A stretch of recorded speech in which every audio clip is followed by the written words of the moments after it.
Pagbantay kay ang pagbalik ni Jesus Christ sama sa panahon ni Noah. Naanatas katapusang mga adlaw, ug anytime from now pwede na mobalik si Jesus Christ.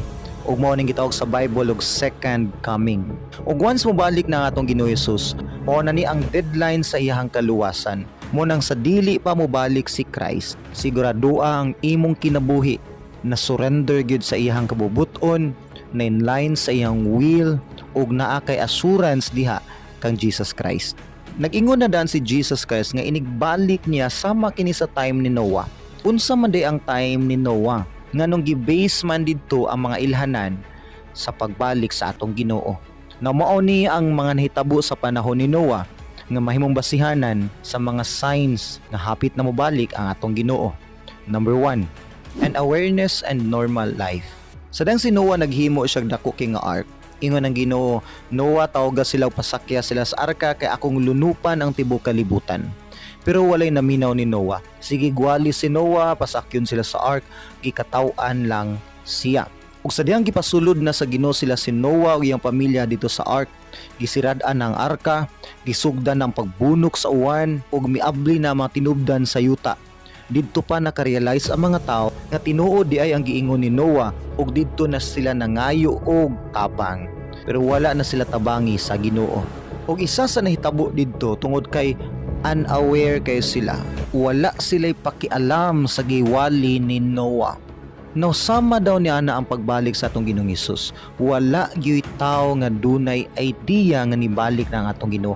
Kalit siyang mobalik. Ug ingon gani ang Bible nga sama sa kawatan. Kung imong tan-awon bitaw karon ng mga tao, bisag unsaon nimo gwali nga ang Ginoo mobalik na, bisag unsaon nimo gwali sa paghinulsol sila mga sala, wala gyud pakialam ang tao as long as nalingaw sila sa ilang gibuhat. Og fit kay na siya sa time ni Noah.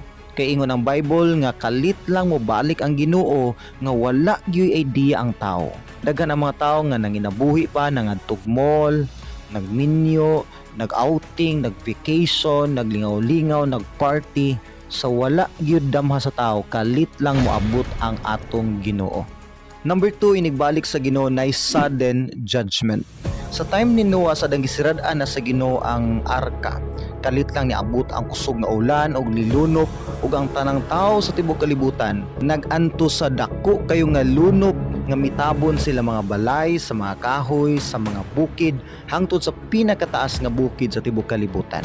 Og ingon ang Bible, walay nabuhi ana gyud nga tawo gawas lang sa pamilya ni Noah. Sama po niya na ang pagbalik sa atong Ginoo.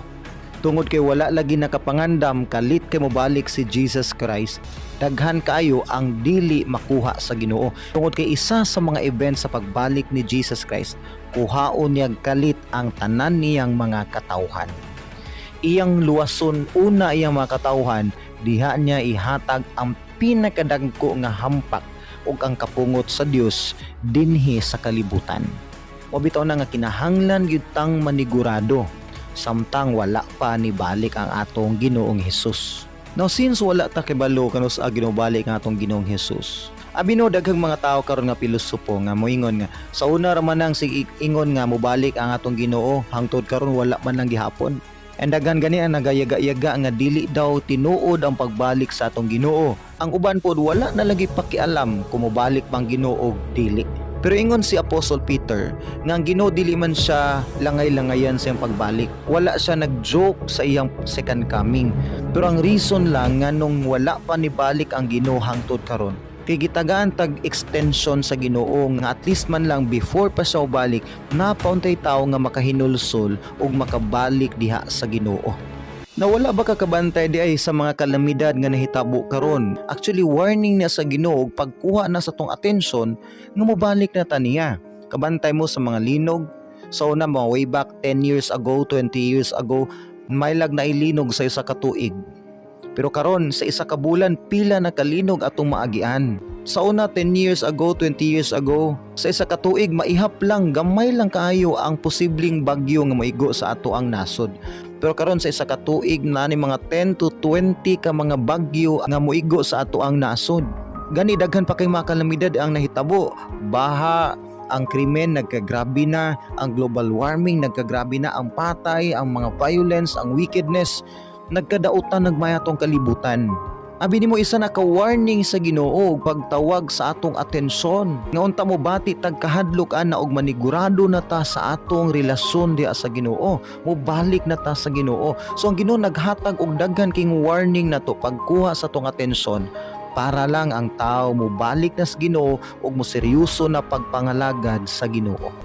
Mo bitaw na one day inigbalik ni Jesus Christ, tanang mata makakita, tanang tao muhangad sa langit ug makarealize nga tinuod gid ay ang promise ni Jesus Christ. Ug diha ka makarealize, imo lang gisayang-sayangan imong panahon dinhi sa yuta.